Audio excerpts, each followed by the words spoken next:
Hi there YouTubers and 3D Studio Max lovers. In today's episode we're going to talk about Vray 7. Vray 7 was just released a couple of weeks ago and I looked at the new features that it's bringing on the table. I'm not very happy with them. So in today's episode we're going to discuss them and let's see if it's really worth it to move to Vray 7. Let's see what Vray 7 is bringing to the table and let's jump in.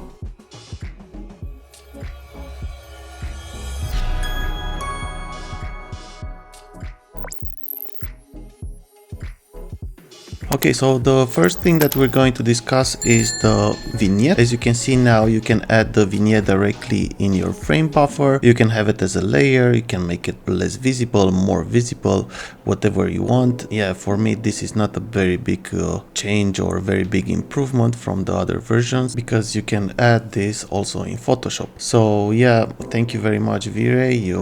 We waited for almost 2 years just to have a vignette from Photoshop into Vray. As you can see, you can do all kind of things with this vignette. You can make it more as a ellipse, you can make it bigger, smaller, you can change the depth of the vignette. Actually, you can't make it square and sometimes it's nice to have the possibility to do that. And I already showed you a couple of times how you can do this in Photoshop. So I'm going to show you all over again how to do that directly in Photoshop. The only thing is here is the fact that you can also hide and show this.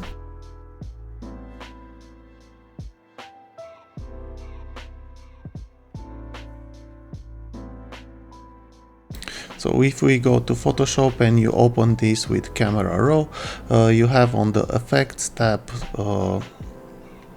the vignette and you can just apply this directly, or you can use the lens correction vignette and you can apply it from there. So as you can see, the effect is kind of similar.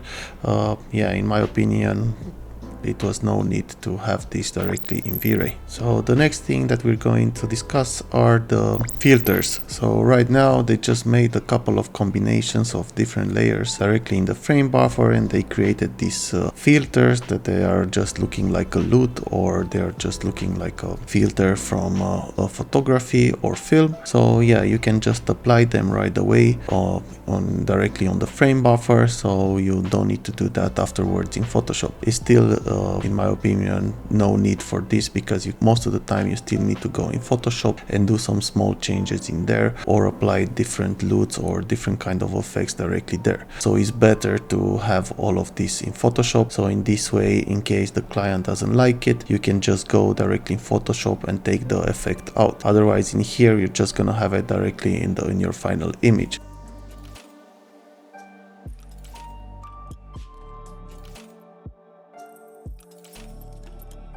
Another thing that it was quite nice to have it is the region render. Now you can have a custom region render and you can have a couple of them in different parts of your render. So in case you need to make some changes on one of your renders, you can do it this way, which could be helpful. But yeah, in my opinion and from my experience, most of the time if you make changes in your render, you just need to re-render the whole image because you have color leaking from the objects and you're gonna see that, or you're gonna see that in the reflections or in the refraction. So in the end you still need to re-render the whole image to get a proper render. As you can see here in this render, now I'm just rendering directly the regions that I just made.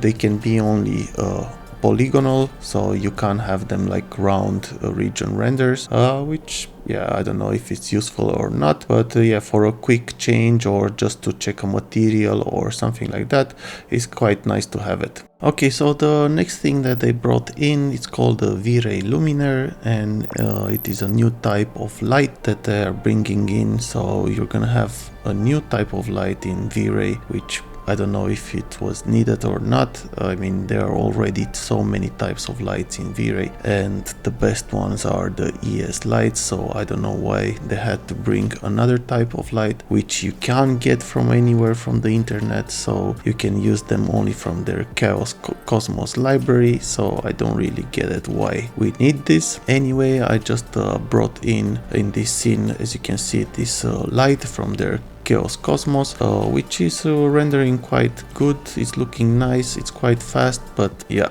it was not needed to have it. So yeah, another thing that we got after 2 years is another type of light. So thanks, but no thanks, Vray. Okay, and the next one is the Vray Sky.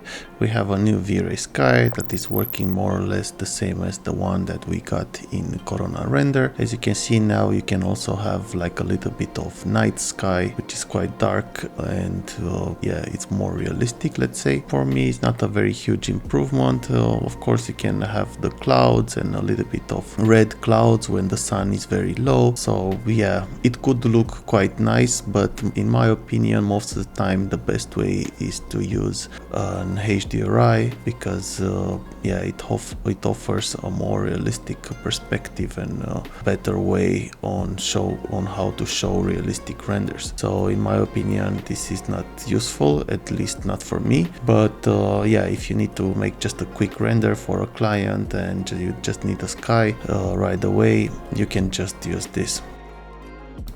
Okay, so the next feature that we have in Vray 7 is the Vray Lister.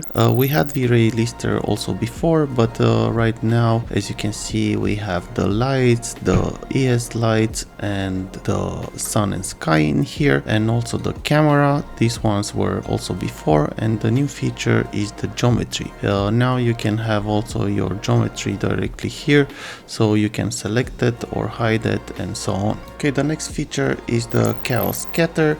As you can see here, now you can scatter your vegetations with different patterns or patches, which creates a more realistic effect. I think this is a huge improvement. The next one is the foliage variants. Now you can have for one type of tree different variants for winter, autumn, spring, and so on. So this could help you to change very fast your environment, so you get a different type of mood in your scene. The next improvement is the Vray Scene Converter. We got a new one. It's working much faster than the old one, and it has a couple of new improvements.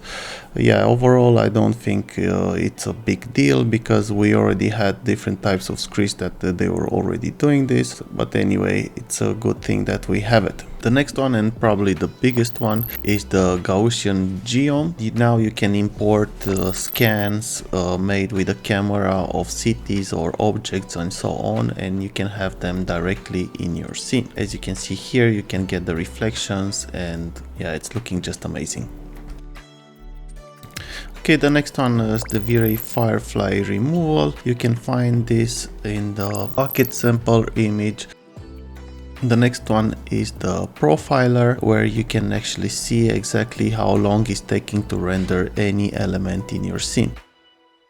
The next one is the Vray GPU that is rendering much faster than before. So I think in the future Vray is not going to be a processor based rendering, but is going to be a GPU rendering. The next one is the Vray Caustics. Now you have caustics that are rendering very fast as in GPU, and yeah, in case you are using this is a very useful tool. So yeah, as you could see, this was the video for today. Please don't forget to subscribe, follow this channel if you didn't do it already. I'm going to create more videos about new things in the near future. I'm very sorry that I didn't bring more videos lately, but I was busy with some other things. And don't forget to share this video with your friends in case you liked it and if it's useful to you. And yeah, see you in the next one. Bye.